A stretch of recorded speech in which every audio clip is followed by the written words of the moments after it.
भोसले यांना निवेदन दिलं होतं, त्याचं काय चालू आहे आता? जळगाव सार्वजनिक बांधकामाचा जो काही शाखा अभियंता आयरे पकडला गेला लाच घेताना, त्याच्यानंतर आम्ही प्रत्यक्ष प्रशांत सोनवणेची तर भेट घेतलीच, मुख्य अभियंता आवटी साहेबांचीही भेट घेतली नाशिकला जाऊन, आणि त्याचप्रमाणे आम्ही ते सचिव होते मनीषा म्हैसकर मॅडम आणि मिलिंद म्हैसकर साहेब त्यांना पण पत्र दिलं, आणि प्रत्यक्ष आम्ही सार्वजनिक बांधकाम मंत्री शिवेंद्रराजे यांना भेटलो आणि आम्ही राजांना कल्पना दिली, जर समजा बांधकाम मंत्री तुम्ही आहात आणि बांधकाम खात्याचा पैसा जर असा बेफजूल म्हणजे टक्केवारीतून, कमिशनतून, लाचखोरीतून, हप्तेखोरीतून जर जात असेल तर आम्ही नागरिकांनी का कर भरावा? त्याचा परिणाम असा झाला की हे जे प्रशांत सोनवणे नाशिकला जाणार होते मुख्य अभियंता म्हणून, गिरीश भाऊंच्या सौजन्याने त्यांच्या सावलीमध्ये काम करणार होते कुंभमेळ्याच्या निधीच्या बाबतीत, ती संधी त्यांना मिळाली नाही। त्या ठिकाणी शर्मा नावाच्या कोणी आता मुख्य अभियंत्यांची नियुक्ती झालेली आहे। त्याचप्रमाणे गिरीश सूर्यवंशी यांची 29/10/25ला अहिल्यानगरला बदली झाली होती।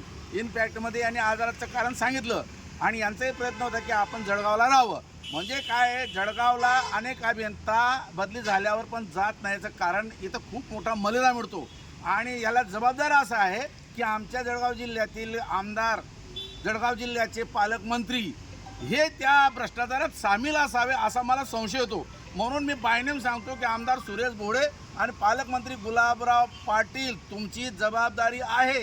नुसतं सभांमध्ये जाणे, नाचगाणे करणे, डायलॉग मारणे, लोकांची करमणूक करणे यासाठी आम्ही पालकमंत्री नाही।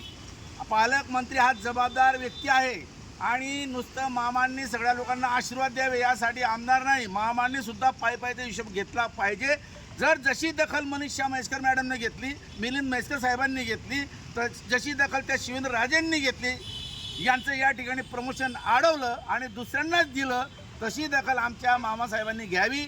आता जे अधिवेशनानंतर मामासाहेब जळगावला आल्यावर त्यांनी सगळे पत्रकार आणि तक्रारदार आणि संबंधित जे काही अभियंता आहेत 5-6 यांना आमने सामने बसून प्रत्येकाचे प्रश्न ऐकून उत्तरं दिली पाहिजे। कारण हे सार्वजनिक बांधकाम म्हणजे एक अल्लाउद्दीनची गुहा आहे, या गुहेमध्ये पैसा येतो ना हजम होतो, आणि लोक अर्ज करतात त्यांना ती माहिती मिळत नाही, आणि हे फजिती करतात, फिरवतात। का असं करतात याचा अर्थ यांना चोऱ्या करायच्या आहे। सुरेश भोळे मामा ही तुमची जबाबदारी आहे, आणि गुलाबराव पाटील ही तुमची जबाबदारी आहे। थोडा वेळ तमाशा, जलसा, नाटक, नाचगाणी बंद करा आणि गुलाबराव कामाकडे लक्ष द्या। नसेल जमत तर मग तुम्ही पालकमंत्रीचा राजीनामा द्या आणि खुशाल भिकाय भीमासारखे तमाशे करत फिरा।